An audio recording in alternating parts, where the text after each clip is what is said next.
Catholicism is a part of me, and there's plenty of other ways to seek out your spirituality. But for me, it felt like my spiritual home. So I wanted to come back to it and find the people within it that are spreading these messages of acceptance. Hey everybody, welcome back to Catholic Extraordinary Time.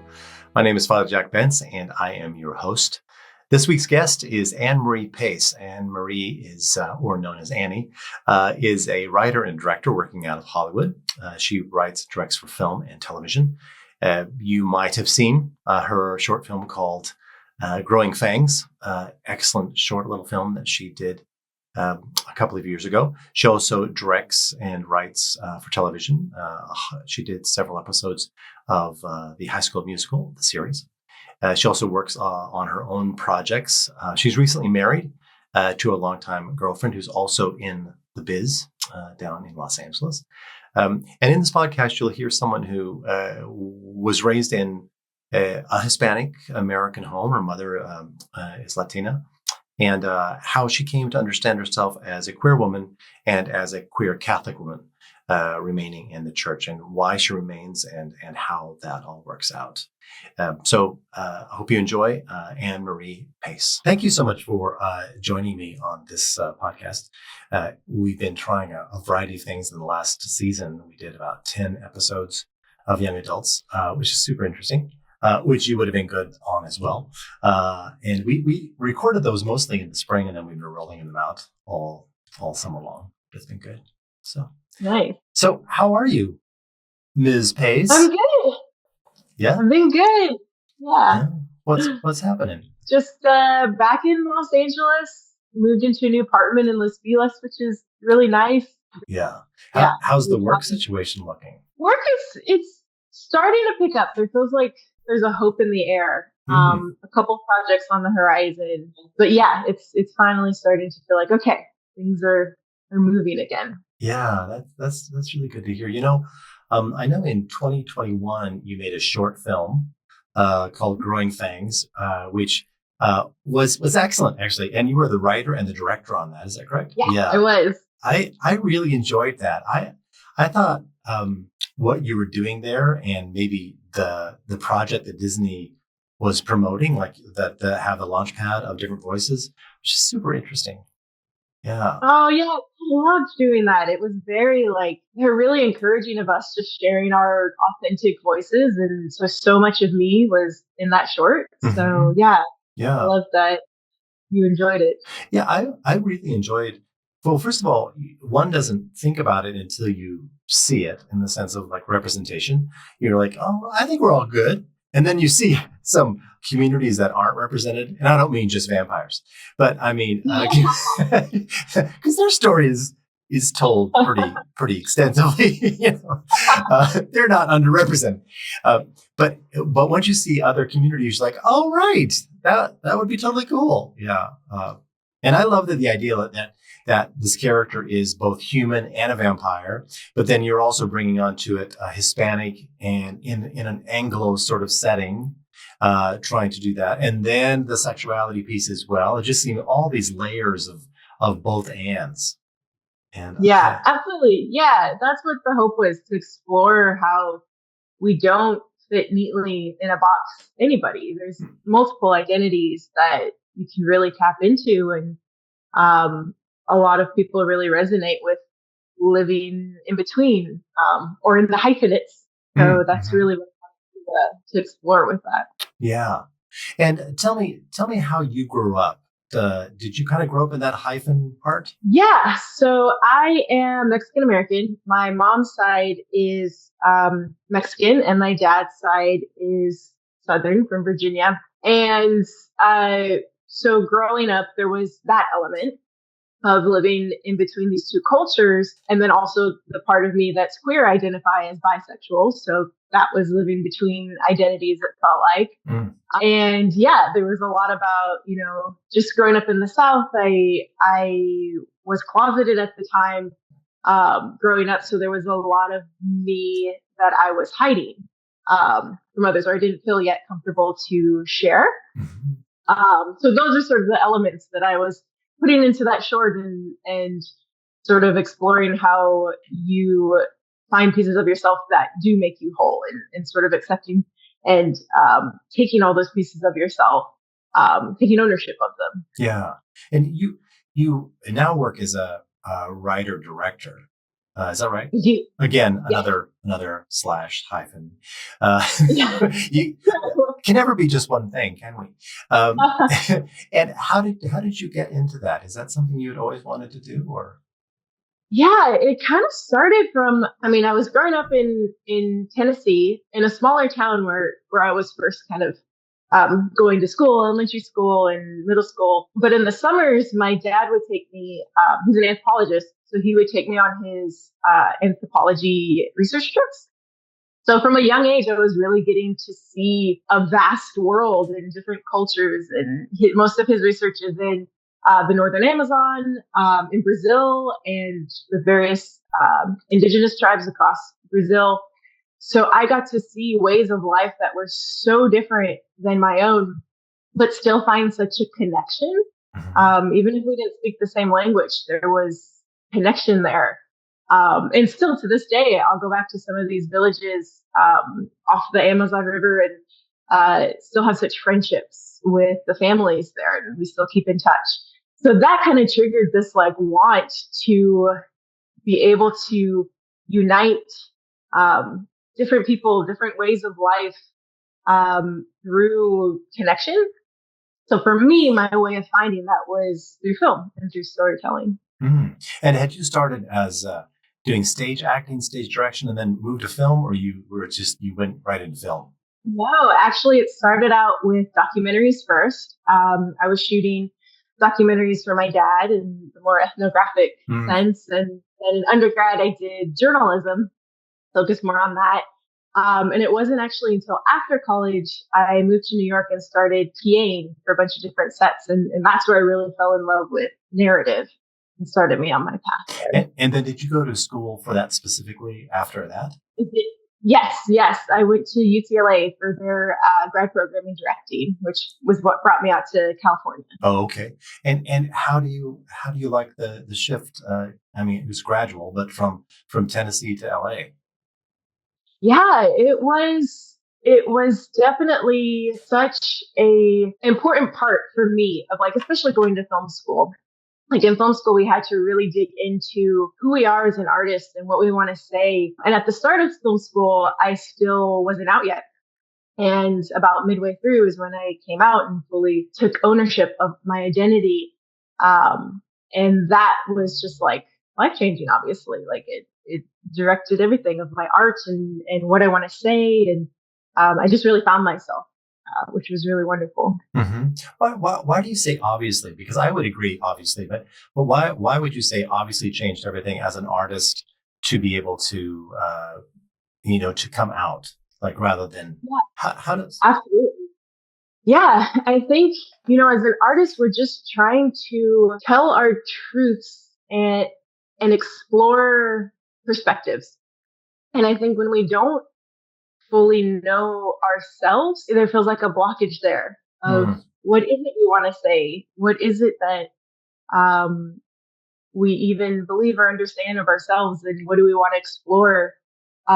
If you're closing that part off, then I think it shows in your work. And if you're exploring that, then the authenticity shows in your work. yeah, are there artists that you could point to that you're like, I mean, maybe even not even, I mean, the sexuality that would be good, but maybe ethnically who create work that you're like, there seems to be a reserve or a block or a coldness or a sort of artificiality around, and you think, I wonder what they're holding back. What is it they can't actually say? Do you sense Yeah. that? I can't think of anyone specifically, but I know like definitely those were my first short films Oh, in film school. is that true? Tell me about the worst one of those. Feel like you're trying to say, you're like, what is, and at that point, you're trying to figure out your voice, but like you're emulating other people that you admire. Sure. And it's not you, it's not authentic to you. So yeah, my earlier stuff will never be seen again. There was a disconnect to who is this person. When you watch a film, whether you're conscious to it or not, you're understanding who that filmmaker is. You're getting to see a side of them Mm-hmm. that they're sharing. So yeah, I would say my earlier work was that for Yeah. sure. Was there a particular film that stands out for you that you're like, oh, what was I doing? There's yeah, my first couple, I was like, there's hints of like, ooh, like that's me in there. She just doesn't know what she's trying to say yet with it. So, Yeah, very much an early film. Yeah, that's cool. How does that same sort of well, first of all, was your family Catholic when you were growing up, or is that your mom's side or both sides? Or? my mom's side, my mom's very devoutly Catholic. And then my dad is agnostic. He does not have a religion. And that was actually really cool for me to get to see the different sides. Like a lot of people ask me, like, was that confusing growing up? And I actually found it to be really enlightening because I got to see a variety of what there could be and what I would want to follow and believe for myself. And it sort of gave me, so for myself, I ended up deciding to be Catholic, and but I still had this sense of an understanding that church is different than your relationship to God, and my relationship to God is separate than my relationship to church. And at times, like if that can meld, like if church can help you find your relationship or like help you strengthen it, that's wonderful, but it's not dependent on that. So Mm-hmm. it gave me a good like understanding of like, okay, there's my spirituality, whatever I believe, and then the church where I choose to sort of have as my spiritual home. I see. And growing up, well, what was the kind of day-to-day religious practice in your house? Yeah, I mean, Catholicism was just so intertwined with culture. Like my mom brought in this Mexican American culture that it was one in one. Like you couldn't necessarily separate it. Mm-hmm. So that's like I viewed Catholicism as part of my culture as well. In a way that like if I sought comfort, if I sought there are certain things that, you know, my mom did or would do that would make me um feel at ease. Or like praying the rosary, she'd do that every night. So it would almost lull me to sleep hearing her Mm-hmm. pray. Yeah, it was all very, very intertwined with my culture. Yeah. And your father wasn't, just walking through the house thinking this is all stupid.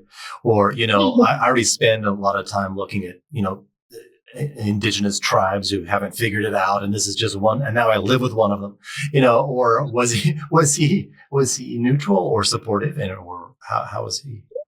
Well, I mean, as an anthropologist, like he respects and tries to understand Mm-hmm. all different ways of living. Yeah. So for him, he could absolutely understand, why someone would seek that or have comfort in it or believe it, even if he didn't for himself, which I always found very freeing of like, okay, I can really figure out what I believe in this um, because of his viewpoint as well. Of just Yeah. like, And I would assume anthropologists and artists, certainly filmmakers, would be similar in that the best ones are both curious. yeah, They're absolutely. curious. Like, how does that work? Tell me more about that. Yeah. Exactly. Yeah. Yeah. I would assume that's Curiosity the is case. a great word for it. Yeah. Yeah. So do you have siblings? I do. I have an older sister. Yeah. And what did she do with being Catholic or not? Were you guys, did you go to Catholic schools or? Um, we were both raised Catholic, went to public school, and then for high school, I went to a Catholic high school. Okay.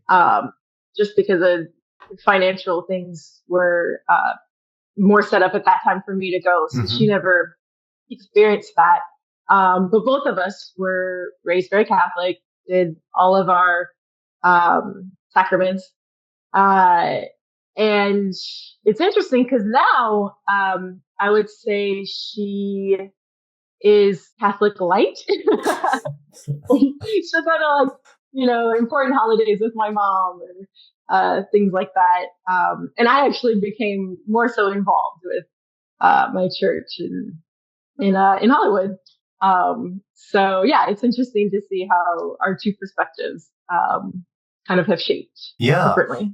Did you when you went to New York and or went away from home? You went to undergraduate. Where'd you go to undergraduate? University of Tennessee. University of Tennessee. So when you went away from home, did you go on a journey of like not going to church or not being part of a church community? That kind of, or how did you kind of how did that work? It was interesting because when I was in New York, I found a church there. Actually, I found a place to live that was run by nuns. It Oh, was a women's residence. It was called Jeanne d'Arc Residence. It doesn't exist today, but it was fantastic. They like took in young women who were trying to start their career, and we all lived in like a dorm, and it was a bunch of other creatives. Like one was a seamstress, one was like a classical pianist, and we're all just dorm living with the nuns. And we would like have they'd make us cookies and drink wine with us, and so that was kind of cool. Yeah, to get that. And then so the church that the nuns went to, I started going to. And it was the Catholic church right next to Fordham University. St. Paul's, I think it was. it's the And then, one in at Lincoln Center, right next to Fordham. Fordham Lincoln Center, or Fordham Bronx. Lincoln Center. Yeah. So yeah, that's St. Paul's. Yeah, St. Paul's. And I joined their young adult, and it was really wonderful. And they also had an LGBT ministry. And that was the first time I had seen an LGBT ministry um, at a Catholic church. And at that time, I still wasn't out. So I didn't join. I was still, I guess, figuring myself out. But I did get involved in the young adult group. And it stuck with me that there was this church that was so open and accepting to the LGBT community. Mm-hmm. So I remember that. And eventually, when I did come out, I sought out churches that had an LGBT ministry. It was something that was important to me. Yeah. Well, how did you experience the connection between like here you are at a church and you're deciding whether to kind of commit or not? That they had a young adult group, but they also have an LGBTQ group. Did you see like, oh, they're actually connected, or they give permission, or they really signify an opening? Because I think we've talked about this before. It just seems to me that the young adult groups are made more welcoming because they exist in an ecosystem with an LGBTQ group as well. And so, Yeah. so people that maybe are part of LGBTQ, that's fine. But there's a whole bunch of people that aren't themselves, but they're like, you know what? I don't want to be part of a church unless they have room for my cousin or my brother or my trans nephew or whatever. So do you think that's true or not, or just kind of? Absolutely. I mean, there was such an overlap at St. Paul when I was going there between the LGBT ministry and the young adult group, and we would do events and everything together. And all the ministries there were very intertwined. And I think what it does to have an LGBT ministry is just for those of us who are Catholics that are coming into a new church, it lets us know that we are safe there and that we are wanted there. Because you never know when you're walking into somewhere new. Like there's a bit of an anxiety of like, how will they react to me? What kind of looks when I introduce who I am fully? And so there is just seeing that in the details of the website, or I think I like yelped LGBT Catholic, and Blessed Sacrament at Hollywood popped up, and in the comments I was like, okay, that's it. That let me know I was safe there. That's welcomed. Yeah. Why do you bother looking to be part of a Catholic community when there are difficulties? Yeah, absolutely. That's a great question. And for a time after I came out, I did feel a lot of anger with the Catholic Church and a lot of hurt that, I wouldn't be able to get married in the Catholic Church if I married a woman, and I wouldn't it's always like you never know how other people in the church will feel about you. Um, so there was a bit of hurt there, but I think I had felt like something was missing, that I wanted something spiritually.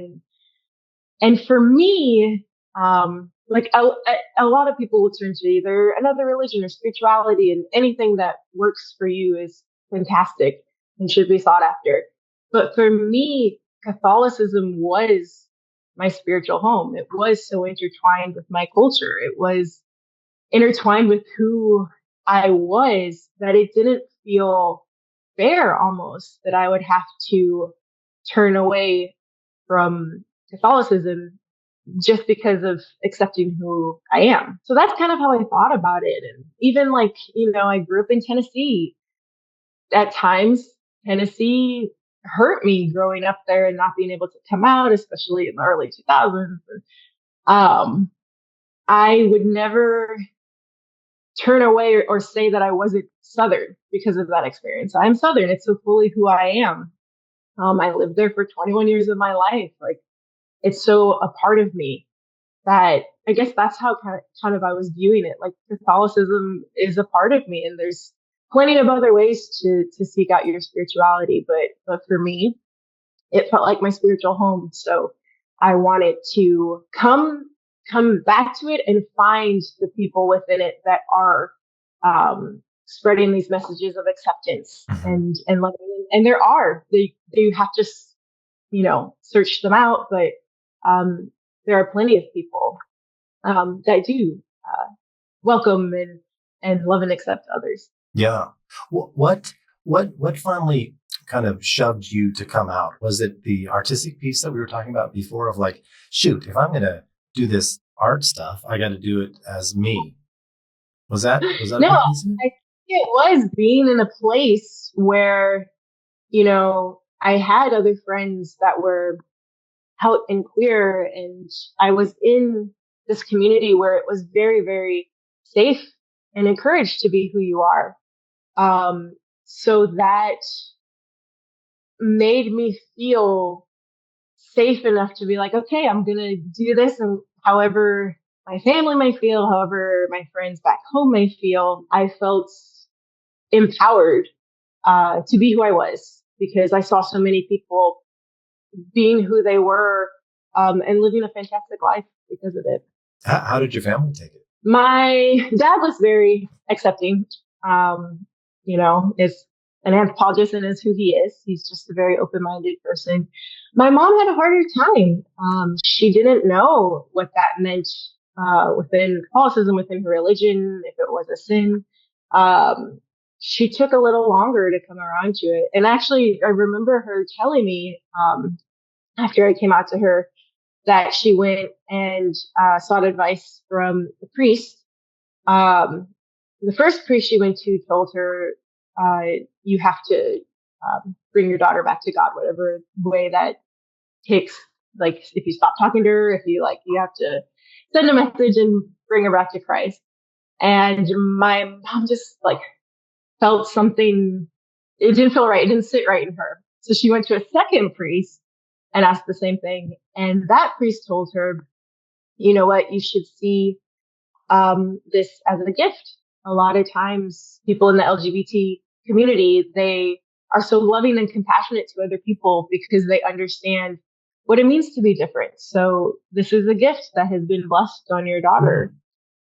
And that really, man, if she hadn't seen that there were more than one opinion there, it started her journey, and there was still a ways to go. But I mean, now she loves my wife. She adores my wife, and she makes rainbow rosaries just on her own free time. And she has become very loving and accepting and understanding, and it has changed her perspective. Yeah. Well, speaking of your wife, tell me about that relationship, and because Kim is Catholic as well, is that correct? And Yes. and at least partially, or if not completely, culturally intertwined as well from the Filipino side. exactly. Yes. So she grew up in a Filipino American family up in the Oakland Hayward area. And, our journeys with that have been different. I would say, I am much more, I'll call myself a queer Catholic. She's not quite at that level yet. Or, may not ever be of her journey because there's still hurt there, right? With how she grew up. And I got really eye open to it. Cause when I was visiting, her, we went to her childhood, church, which is where she did Catholic school. And unfortunately, it just happened to be a homily, that wasn't very kind to queer people in the LGBT community. And it was kind of shocking to me because I hadn't heard it so blatantly like that. And I turned over to Kim and she was crying. Like it had, triggered something of what she heard her whole life growing up. So yeah, we're on different journeys, but at the same time, like both together and separately, like we feel so close to our faith. And our love for one another has just strengthened that. Mm-hmm. How long have you been together? 4 years. 4 years. And we got married in November. How is it being married? It's great. It's wonderful. It was very, for a bit, we weren't sure, like, if we could, afford the wedding and do the wedding. And I'm so glad we did because it felt really important, especially as a queer couple, to celebrate our love in front of all our family and friends. And I think I remember it was in Merida, was it? Yeah, in Mexico. Yeah, right. Yeah. No, that's good. And so, are you now are you members together of a church community, or you by yourself, or? Yeah, we're both. We both go to Blessed Sacrament in Hollywood. And then I go more consistently to the LGBT ministry out with Blessed Sacrament. They do a weekly Bible study that I attend, which I really love. Mm-hmm. That's good. And Kim, that's not what Kim is up for. Yeah, she won't. She hasn't come to the Bible studies yet, but she has her own very strong relationship with God, and I mean, she'll say her prayers every night, even more than I will. I'll forget to. What do you do as daily practice as a Catholic? What do you do? Yeah, that's a good question. I think for me, meditation has become spiritual into almost religious as a way to connect with the present and myself, and that's been something I do more often. And then I think also just choosing to live my life as authentically and open as possible feels like part of my call to continue to. It's what at least I feel like I have been called to do. Mm-hmm. So I try to do that as much as possible. Yeah, but you're not using that rainbow rosary, and you're not. It's hanging up. I do have it hanging up. I don't do the rosary every night quite so much like my mother does. But, yeah. But no, and in times when I really need it, I'll grab it and say a prayer for sure. Yeah, I continue to be interested in why and how people manage to be in a church that sometimes on a macro level seems to exclude, but on a micro level or local level, it's kind of a different experience, right? And maybe that's just how organizations work and are represented and represent themselves. Yeah. I really like your reasoning around it's my home, it's who I am, it's how would I do something else, which seems to be of enough weight that it outweighs notions of not being able to be married to the person you love in the church.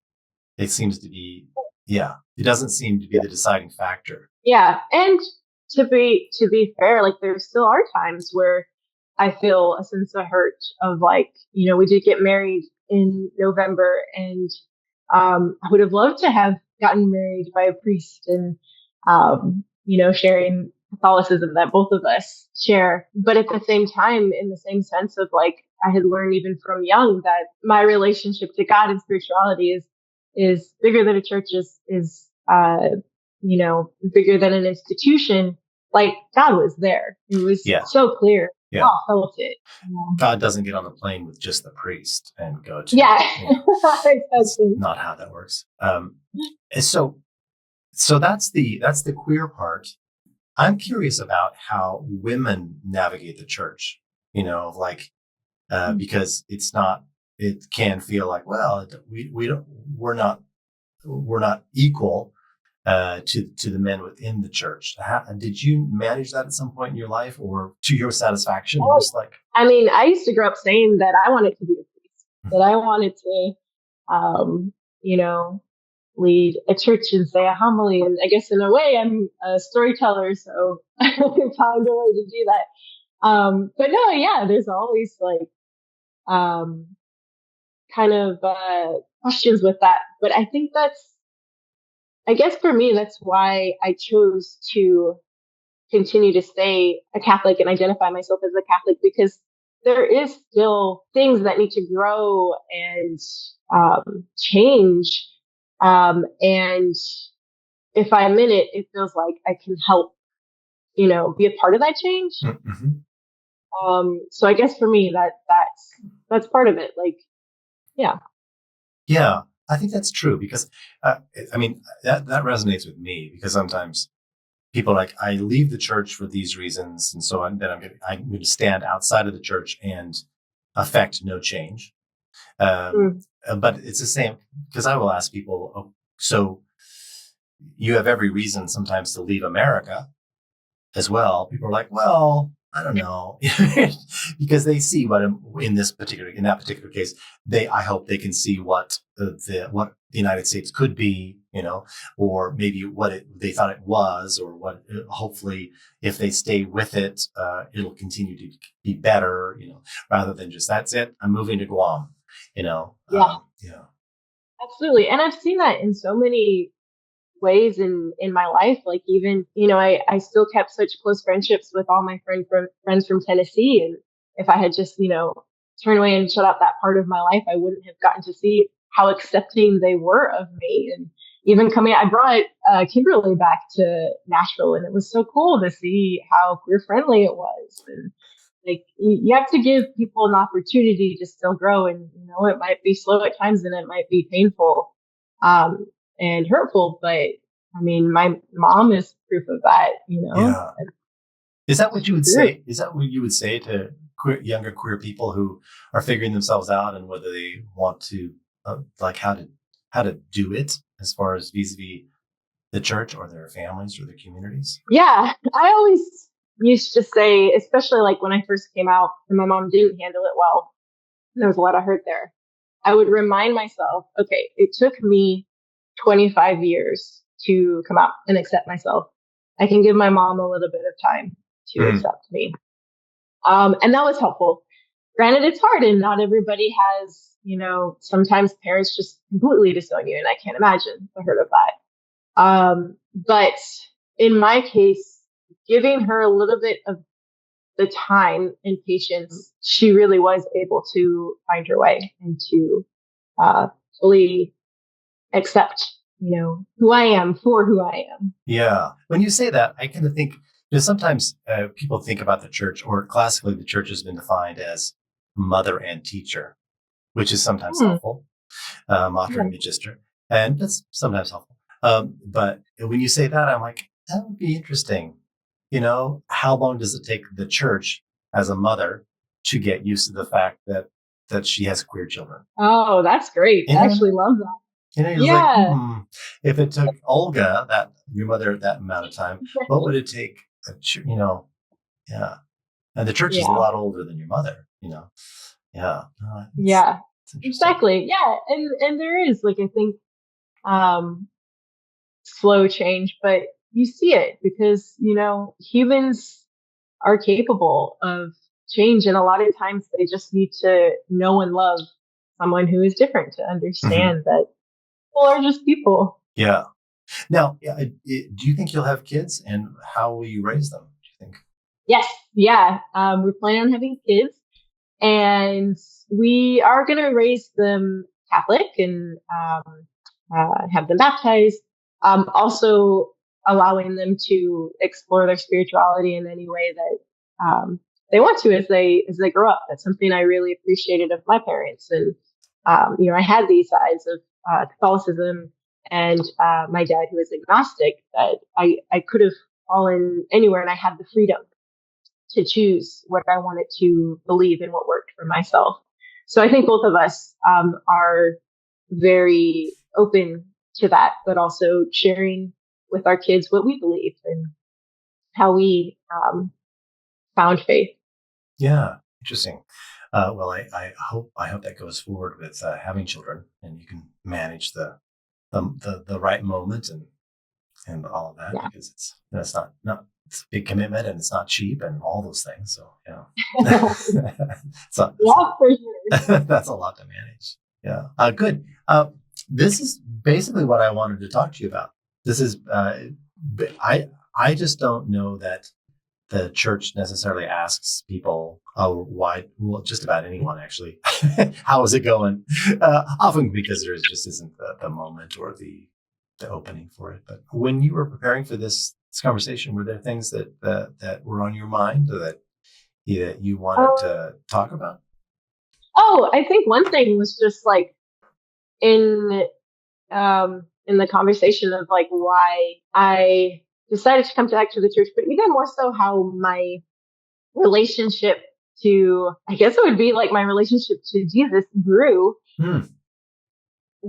was when I came to a church that was very queer, accepting and affirming. And we were starting to do Bible studies. And it was the first time that I really read the gospel for myself, start to finish. And that was really eye opening to see, we grow up hearing this and that about the Bible and homosexuality and blah, blah, blah, and this and that, and what's the sin and what's not. But to actually read it for myself, I was like, whoa, wait a minute.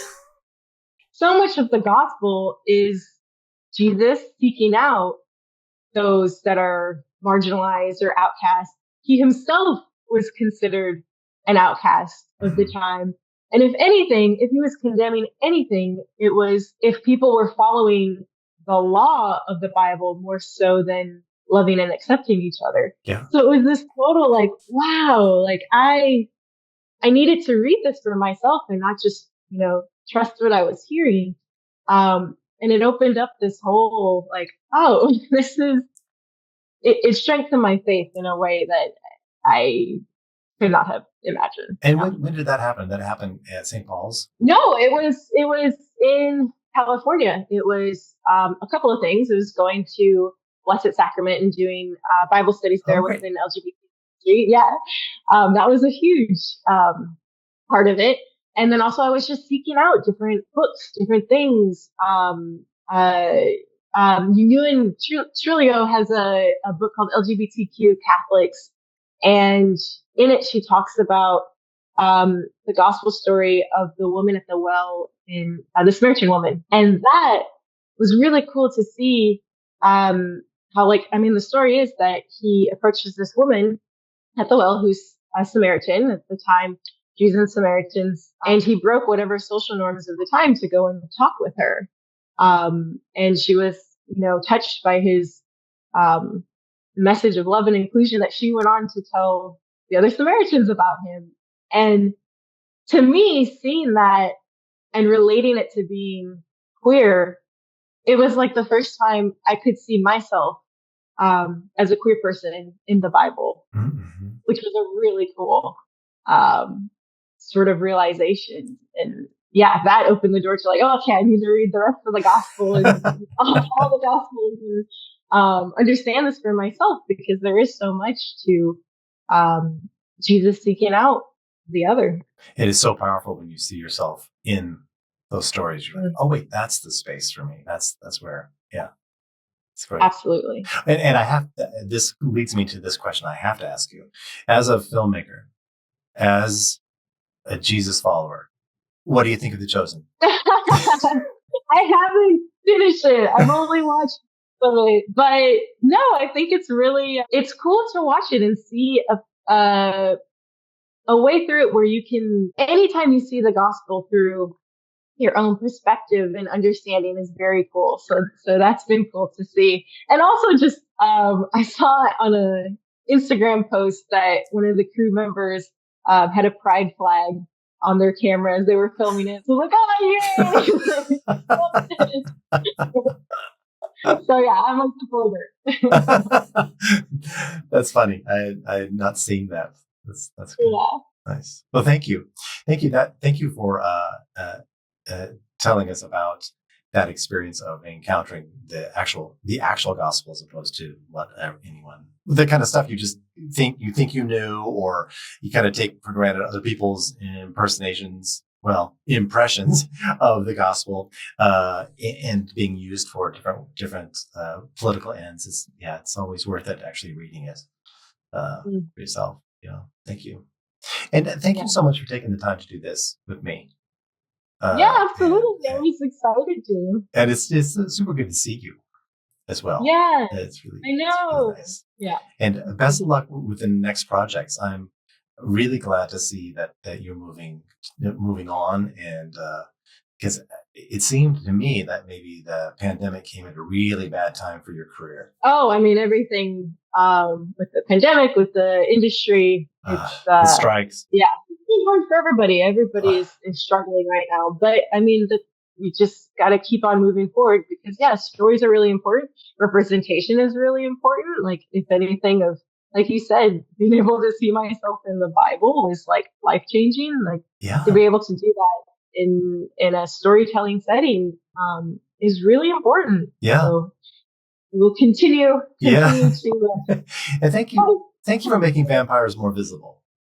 I appreciate I appreciate it. I always said, like, I hadn't seen a Mexican vampire on TV, at least of what I had seen. And I always was like, man, if my abuelita was a vampire, there's no way she would stop being Catholic. She would still put holy water on her. Even if a vampire, she would still be Catholic. So keep it going. Yeah. That's solid faith right there. Please tell Kimberly hello for me. I will, for sure. Good. Take care. Thank you for listening to Catholics in Ordinary Time. This podcast is produced by myself. If you like what you're hearing, please consider subscribing. Also, leave a review because that's how we actually grow. We have a lot more conversations ahead of us. Looking forward to having you on the journey. And thanks again for being part of it.